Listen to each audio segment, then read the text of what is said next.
We are going to start today about lens maker formula. Lens maker formula. So how to stabilize the formula? Let us see. Lens maker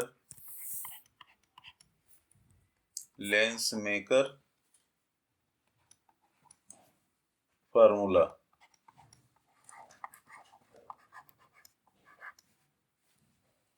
Lens maker formula.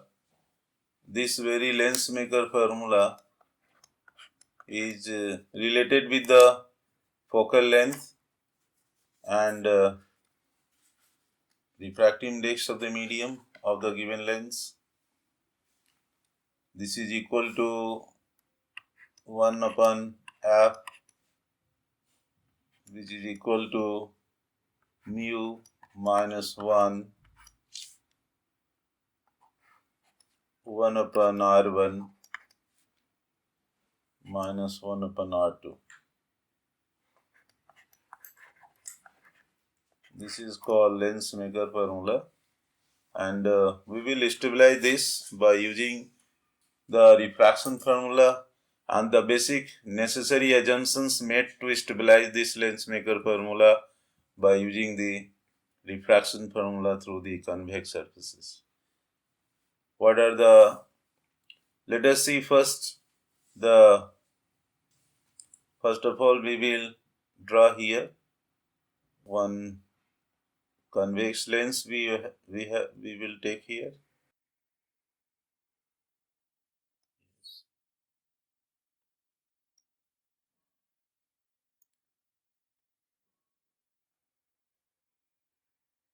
Yes, we have got the convex part of the convex lens, and aperture is shown by the dotted lines. Aperture of the convex lens is shown with the dotted lines. We will choose the optical center and okay. First of all, we choose the optical center at the middle of the aperture. We decide the size of the lens. Now we draw the principal axis, which is passing through the center of curvature. This should be a complete straight line to both the sides. Yes, very good. We have got the principal axis, a straight line passing through the center of curvature. Now we see here, we will put one object there with the, suppose that we have chosen here a point O, and here X and Y is known as here convex lens. C is our optical center. O is the point object place. Now the ray will travel from the rarer medium of refractive index mu1. It will travel from O to convex lens. So the ray which travels, yes, we will take a ray of starting from the point object. This very ray is incident on the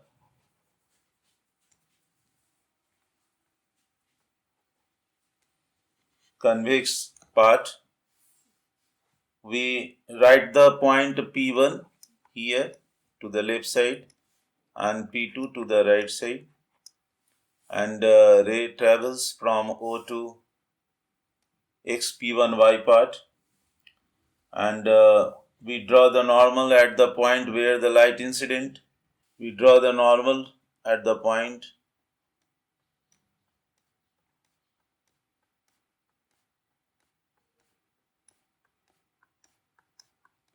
it is shown by the dotted lines. It touches the point at C1, and this normal is named as NC1. Similarly, the ray after refraction,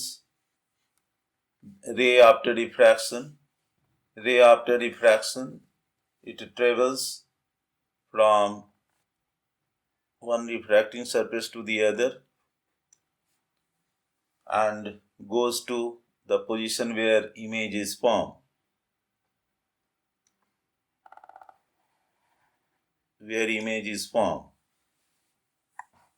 We see here, this is the point of I, and P1, P2 are the two bulging surface of the convex lens. Similarly, the point from where the ray gets diffracted and emerge out and goes to the point I, we see here that normal is also drawn at the point of the second refracting surface.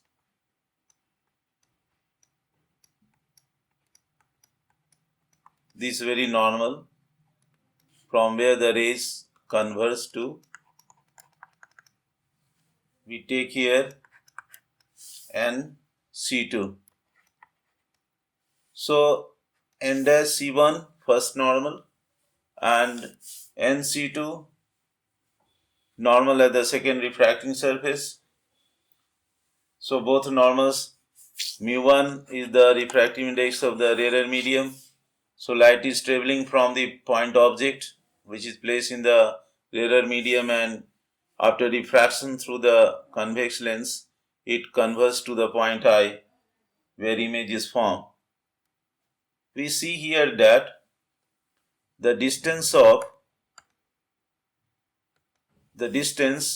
the point object is here u, and this very distance is measured from the optical center C,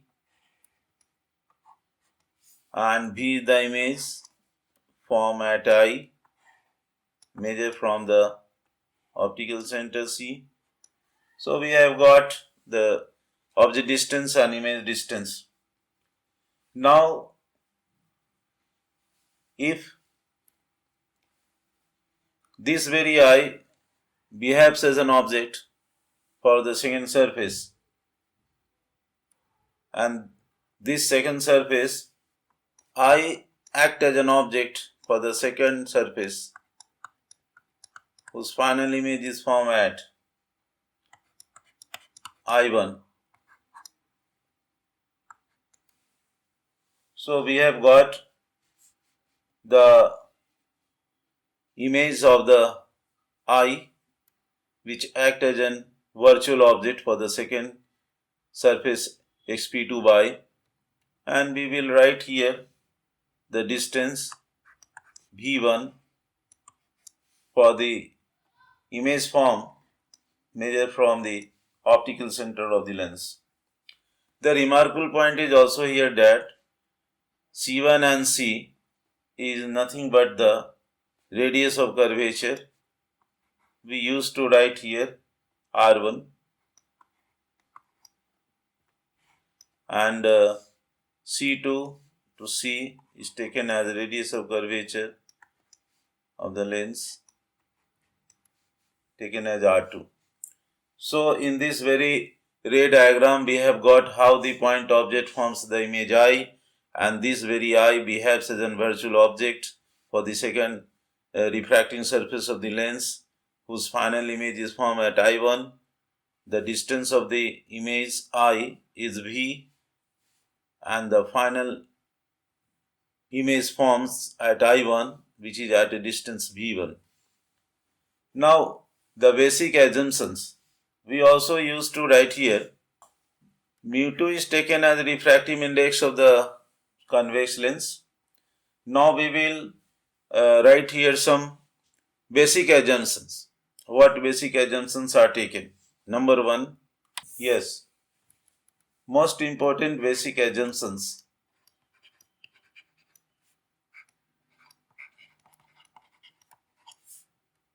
For lens maker formula, the assumptions are: number one, the lens is the lens is very thin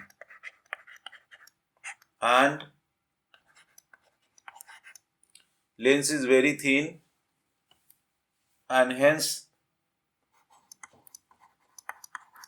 point P1,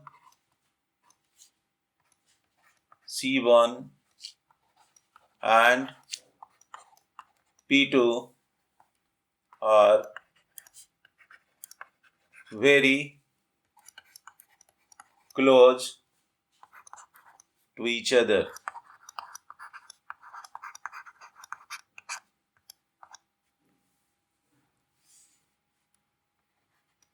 The second assumption is that the aperture of the lens is small.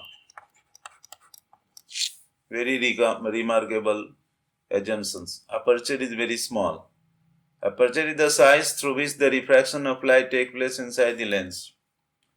Now the third assumptions are the object is a point object, not extended. Object is a point object lying on the principal axis.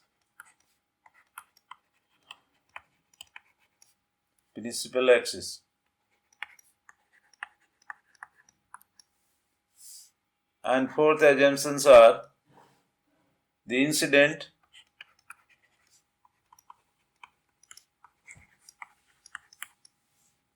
and refracted rays makes a small angle.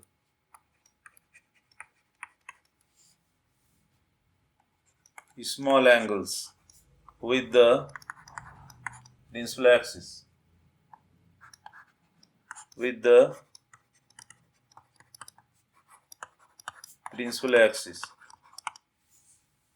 So knowing such type of the assumptions, we once again recall that we can see here the angle made at O is alpha. Alpha 1 we can choose for simplicity, and beta at the I1, beta 1 at the I1, two angles, angle at O and angle at I1. Gamma 1 is, beta 2 is taken at the angle I. So beta 1 and beta 2 are the small angles at I1 and I. Gamma 1 is the angle at C1, and similarly gamma 2 is the angle made at C2. So all these angles are very small, and we will make use of such small angles to decide the refractions. We see here, now we will apply the formula for refractions. What refractions take place at the left side of the lens? Refraction at xp1y, spherical surface. xp1y. So refraction taking place at xp1y, spherical surface,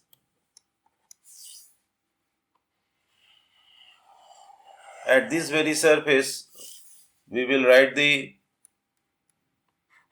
light has entered into mu2 medium coming from the mu1 medium, and the distance is P1 C1. This very, so light when enters into the lens of refractive index mu2. The distance is P1I plus mu1 and P1O. We know that the point P1 lies very close to center of curvature of the lens. So we directly use the distance of P1O as CO and we write here for the object distance with sign convention. Similarly, we will write here the distance of P1 with the I1, which is very near to the CI1, and CI1 is nothing but the distance V1.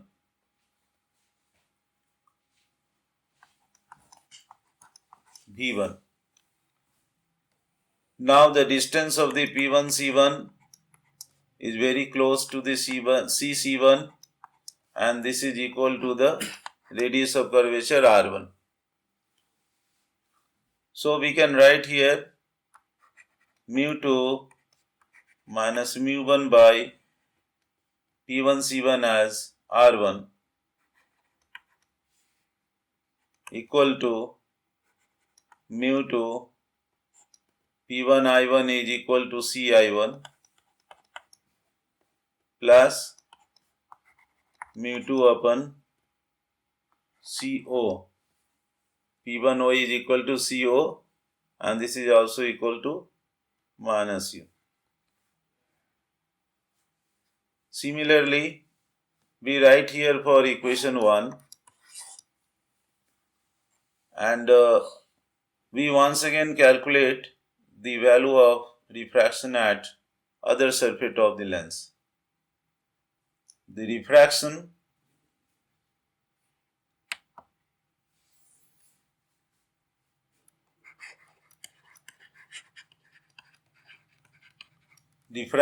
at xp2 by of the second refracting surface of the lens, spherical surface,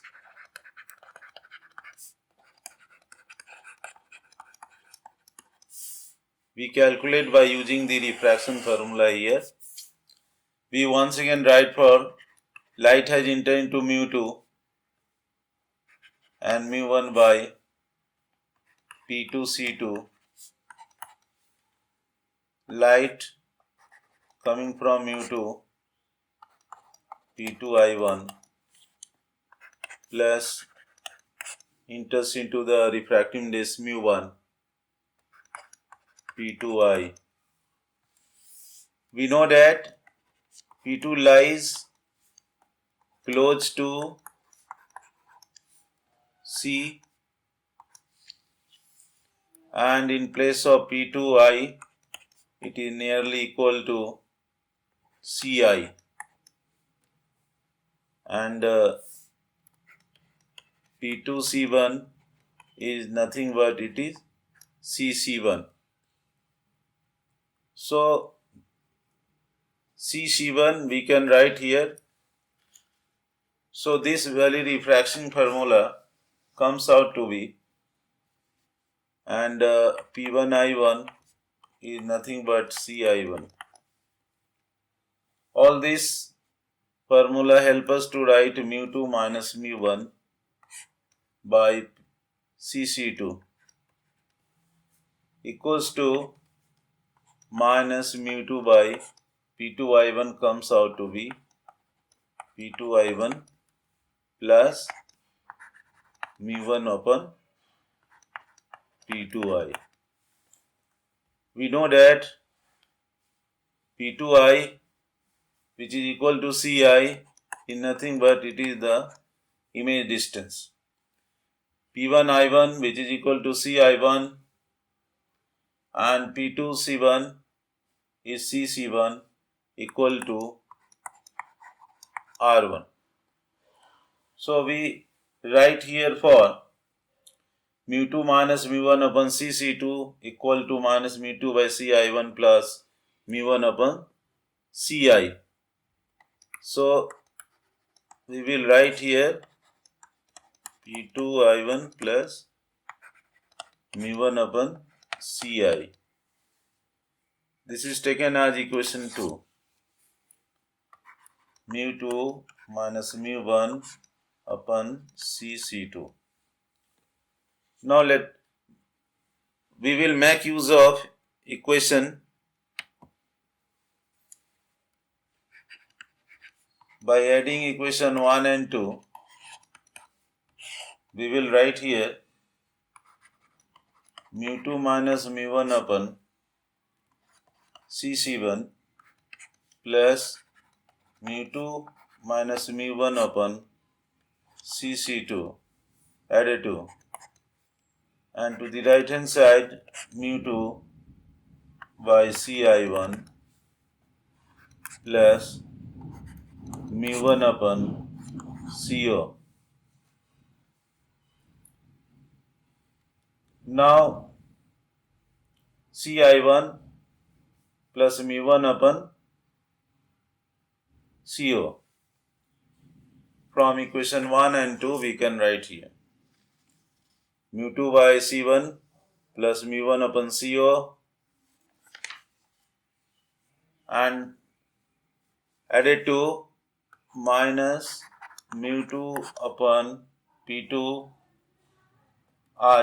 P2I is here Ci1 plus mu 1 Ci. So both the terms of the equation 1 and 2 are added together, and we cancel out mu 2 Ci1 with the mu 2 Ci1 plus minus cancel out, and this becomes equal to mu 1 upon Co is minus U and mu 1 Ci is V. We used to write in place of C2 as minus R2 and Co as minus U, object distance. So ultimately we can arrange this formula for mu 2 minus mu 1 upon R1 plus mu 2 upon mu 2 minus mu 1 upon Cc2 is equal to R2 with the negative sign, and we take common. Mu 2 minus mu 1 is taken common, so that we used to write 1 upon R1 minus 1 upon R2 to the left hand side, and this very mu 1 is also taken common. We first write 1 upon V minus 1 upon U. So we get the formula here for 1 upon V minus 1 upon U is 1 upon F from the length formula, and writing for mu 2 minus mu 1,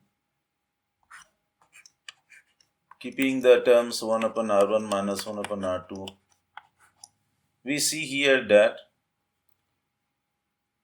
by dividing these terms, we are arranging this, we can write for 1 by F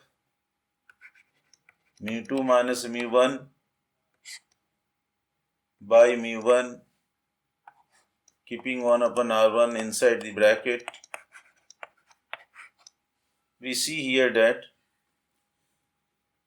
we get the term for 1 upon F equal to mu 2 by mu 1 minus mu 1 by mu 1, 1 upon R1 minus 1 upon R2. So mu 2 upon mu 1 minus 1, keeping 1 upon R1 minus 1 upon R2,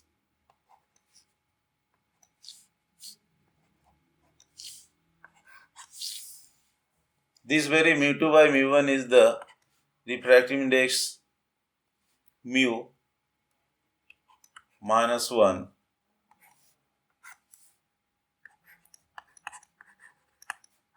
1 upon R1 minus 1 upon R2. So we see here that we have got the very remarkable formula and taken as equation 3. This is called lens maker formula.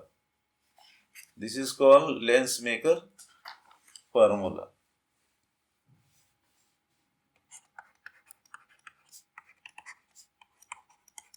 This is called lens makers formula, which is very useful formula to decide the relation between the focal length and refractive index of the lens used, taking care of the radii of curvatures R1 and R2. So we will make use this formula to solve so many problems. We can also relate it here with the magnifications can also be related. Okay.